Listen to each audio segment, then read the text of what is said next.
Tuhan kami yang penuh kasih, sementara kami mempelajari firman Tuhan, bukakanlah hati dan pikiran kami melalui pimpinan Roh Kudus Tuhan, sehingga kebenaran itu terang di dalam hidup kami.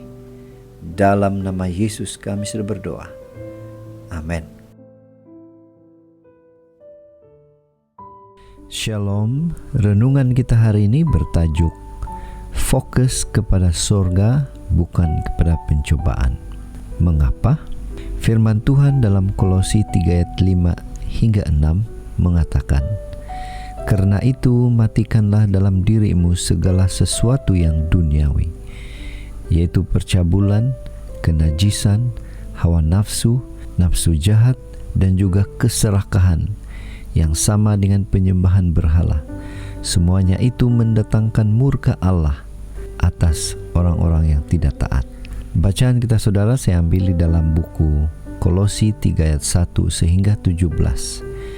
Dan ini merupakan salah satu kandungan surat Paulus kepada jemaat di Kolose. Paulus mengajak jemaat di Kolose untuk meninggalkan cara hidup lama dan menjalani hidup baru di dalam Kristus. Bagaimana? Sebuah ilustrasi, satu SMS tiba-tiba masuk ke handphone saya. Dari SMS itu saya boleh meneka bahwa ianya berasal dari seorang yang merasa kesepian dan meminta ditemani, sambil menghantar gambar-gambar yang menggoda. Bukannya merasa senang, saya malah membayangkan seorang penipu sedang coba menarik perhatian saya untuk jadikan mangsa. Si pengirim tentu tidak mengenal saya. Yang bahayanya jika kita merespon, maka orang itu akan tahu banyak details pribadi kita. Mungkin ia akan menggunakannya untuk memeras ugut kita. Lalu SMS itu segera saya hapus. Menurut dugaan saya, SMS itu juga dikirim ke ramai orang dan boleh jadi akan menelan mangsa. Mari kita kembali kepada nasihat Paulus kepada jemaat Kolose. Godaan berdosa boleh masuk melalui banyak pintu. Sasaran godaan itu ialah sifat keduniawian yang ada di dalam diri kita, yaitu hawa nafsu dan nafsu jahat.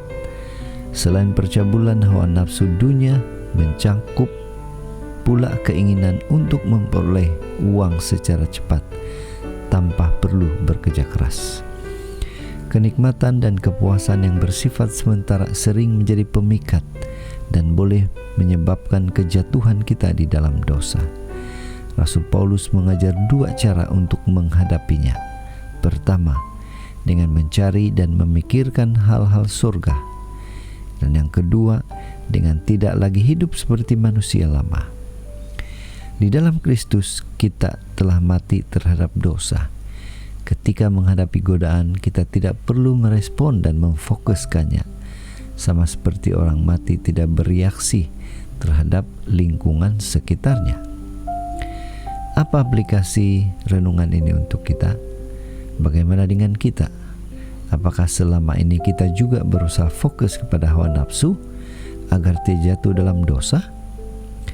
Hindari cara seperti ini, karena semakin kita fokus dengan hal tersebut, semakin sulit nanti kita mengendalikan desakan nafsu itu. Mari kita gunakan anjuran Rasul Paulus, yaitu dengan tidak merespon rangsangan keduniawian, tetapi memusatkan perhatian kita kepada hal-hal surgawi. Jadi, pada hari ini marilah kita ingatkan diri kita setiap saat untuk tidak merespon atau memikirkan terlalu dalam kepada godaan dunia, tetapi kalahkan godaan itu dengan memusatkan pikiran kita kepada Tuhan.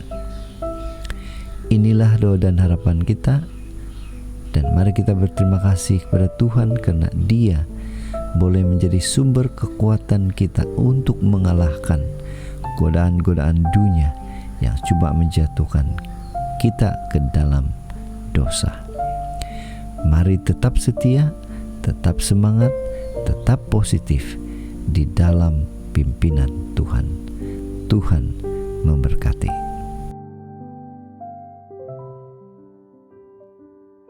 Bapa, terima kasih atas firman yang begitu indah, yang menguatkan kami untuk terus setia kepada Tuhan.